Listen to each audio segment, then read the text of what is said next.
एक बार गौतम बुद्ध अपने आश्रम में तथा अपने शिष्यों के साथ शांत अवस्था में बैठे हुए थे। उन्हें इस तरह बैठे देख शिष्यों ने मन में विचार किया कि कहीं वह अस्वस्थ तो नहीं है। तभी एक शिष्य ने गौतम बुद्ध से पूछ ही लिया कि आज आप शांत क्यों बैठे हैं? कहीं आप अस्वस्थ तो महसूस नहीं कर रहे हैं या फिर हमसे कोई गलती तो नहीं हो गई है?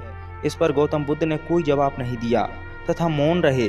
तभी थोड़ी दूर खड़े एक व्यक्ति ने चिल्लाते हुए कहा कि आज मुझे सभा में बैठने की अनुमति क्यों नहीं मिली? इस पर भी गौतम बुद्ध ने कोई जवाब नहीं दिया और शांत रहे। वह व्यक्ति फिर से चिल्लाते हुए बोला कि आखिरकार मुझे बैठने की अनुमति क्यों नहीं मिली? तभी एक दूसरा शिष्य उसका पक्ष लेते हुए बोला कि उसे अनुमति प्रदान की जानी चाहिए, आखिर उसे अनुमति क्यों नहीं मिली? बुद्ध ने आंखें खोली और कहा, नहीं, वह अछूत है, उसे अनुमति नहीं मिल सकती।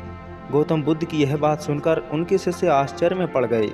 तभी गौतम बुद्ध ने कहा कि हाँ, आप लोगों ने ठीक सुना, वह अछूत है, इसलिए उसे सभा में बैठने की अनुमति नहीं दी जा सकती।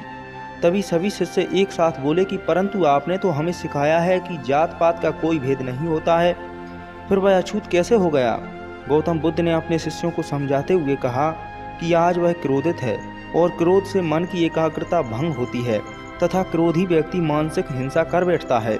इसीलिए कोई भी व्यक्ति जब तक क्रोध में रहता है तब तक वह अछूत होता है, उससे हमें दूरी बनाकर रखनी चाहिए।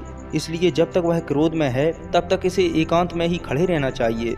बुद्ध की यह बातें सुनकर वह शिष्य पछतावे से भर गया और वह समझ गया कि अहिंसा ही परम धर्म है और वह बुद्ध के चरणों में गिर गया। दोस्तों, जब हमें गुस्सा आता है तो हम ज़्यादा दूर तक नहीं सोच पाते, बल्कि उससे होने वाले परिणाम के बारे में भी नहीं सोच पाते। बस दिमाग में रहता है तो वो है गुस्सा, गुस्सा और गुस्सा।